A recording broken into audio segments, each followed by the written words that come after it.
আপনাদের বাসায় যাদের ওয়াইফাই আছে তাদের জন্য আজকের এই ভিডিওটি অনেক উপকারী হবে।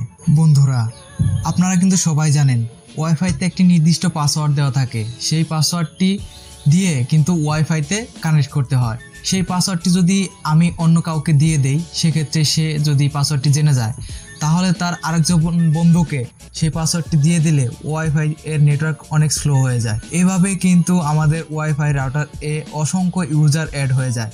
আমাদের পারমিশন ব্যতীত অনেক ইউজার কানেক্ট হওয়ার কারণে আমাদের ওয়াইফাই স্পিড অনেক স্লো হয়ে যায়। সেক্ষেত্রে আমাদের ওয়াইফাই চালাতে অনেক অস্বস্তি বোধ হয়। হ্যালো ভিউয়ার্স, আসসালামু আলাইকুম।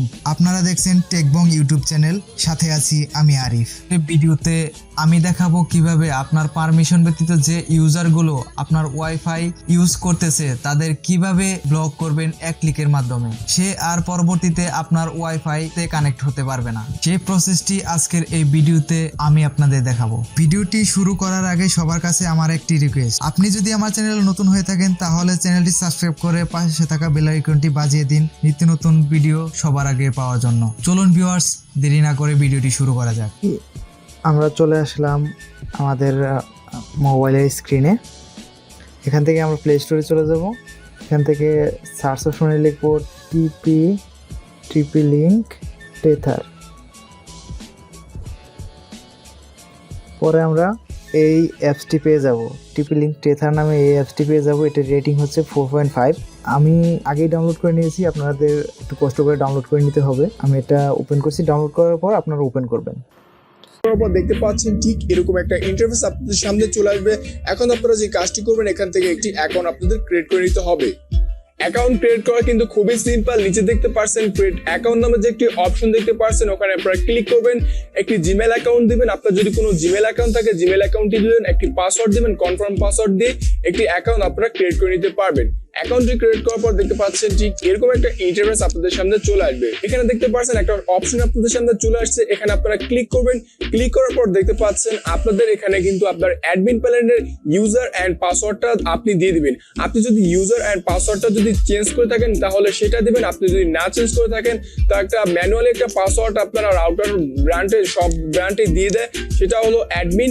ইউজার নেম হলো অ্যাডমিন আর পাসওয়ার্ডটা হলো অ্যাডমিন। যদি আপনি চেঞ্জ না করে থাকেন তাহলে এটা আপনি দিয়ে দিবেন। আমি তো চেঞ্জ করে নিই, তো আমি এটা দিয়ে দিচ্ছি অ্যাডমিন, এন্ড পাসওয়ার্ডটাও আমি অ্যাডমিন দিয়ে দিচ্ছি। তো বন্ধুরা, আমরা কিন্তু অ্যাপ্লিকেশনের মেইন ড্যাশবোর্ডটা কিন্তু চলে আসি। অ্যাপ্লিকেশনের মেইন ড্যাশবোর্ডে আসার পর ওপরে যে দেখতে পাচ্ছেন ক্লায়েন্ট নামে যে একটি অপশন দেখতে পাচ্ছেন, এখানে কিন্তু দেখা যাচ্ছে যে আমার রাউটারের সাথে কিন্তু 3টি ডিভাইস কিন্তু কানেক্ট আছে। তো আমরা যদি ক্লায়েন্টের উপর ক্লিক করি, ক্লিক করার পরে দেখতে পাচ্ছেন এখানে কিন্তু 3টি ডিভাইস আমাদের শো করছে। তো 3টি ডিভাইসের মধ্যে ফার্স্ট নাম্বার যে ডিভাইসটা আপনারা দেখতে পাচ্ছেন ভিভো, এই ডিভাইসটি হলো আমার নিজের ডিভাইস। অ্যান্ড সেকেন্ড নাম্বার যে দেখতে পাচ্ছেন ডিভাইসটা, এটা হলো আমার অন্য একটা ডিভাইস।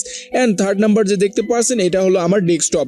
তো আপনার যদি এখানে দেখতে পারবেন আপনার আননোন যদি কোনো ইউজার থাকে, সেক্ষেত্রে আননোন ইউজারটাকে আপনি ব্লক করে দিবেন এক ক্লিকের মাধ্যমে।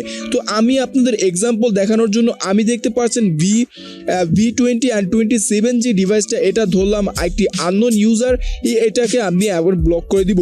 ব্লক করার জন্য এটাকে আমি ক্লিক করব। ক্লিক করার পরে দেখতে পাচ্ছেন এখানে কিন্তু এই ডিভাইসটার কিন্তু আইপি অ্যাড্রেস অ্যান্ড ম্যাক অ্যাড্রেসটা কিন্তু আমাদের কিন্তু চলে আসছে। তো এখানে নিচে থেকে দেখতে পাচ্ছেন ব্লক নামে যে একটি অপশন দেখতে পাচ্ছেন, ব্লক নামে অপশনে আপনি ক্লিক করলে দেখতে পারবেন এক ক্লিকের মাধ্যমে একেবারে সিম্পল ওয়ের মাধ্যমে সে কিন্তু ব্লক হয়ে গেছে। তো বন্ধুরা, আপনারা দেখতে পাচ্ছেন ব্লক লিস্টে কিন্তু আমাদের ইউজারটা কিন্তু চলে এসেছে, সে একেবারে কিন্তু ব্লক হয়ে গেছে। সেই ফোনটা কিন্তু আর কোনোভাবে আমাদের ওয়াইফাইটা কিন্তু চালাতে পারবে না। তো আপনার যদি সেই ক্ষেত্রে আপনার অন্য আদার্স কোনো ডিভাইস থেকে আপনার যদি রাউটারের সাথে কানেক্ট হয়, সেটাকে আপনি চিনেন না, সেটাকে আপনি কিন্তু এভাবে কিন্তু ব্লক করবেন। ব্লক করার পর যদি আপনি চান সেটাকে আবার আনব্লক করতে, সেটা আনব্লক আপনি করতে হবেন। তো আবারও আপনি যদি ইউজারটার উপরে ক্লিক করবেন, ক্লিক করার পর দেখতে পাচ্ছেন নিচে যে আনব্লক নামে যে একটি অপশন দেখতে পাচ্ছেন, এখানে আপনি ক্লিক করবেন। ক্লিক করার পরে দেখতে পারবেন আবারও কিন্তু ডিভাইসটা আনব্লক হয়ে গিয়ে আমাদের রাউটারের সাথে কানেক্ট হয়ে গিয়েছে। তো বন্ধুরা, এভাবেই কিন্তু আপনি যে কোনো ইউজারকে কিন্তু ব্লক অ্যান্ড আনব্লক করতে পারবেন আদার্স কোনো ডিভাইস যদি আপনার রাউটারের সাথে কানেক্ট হয়।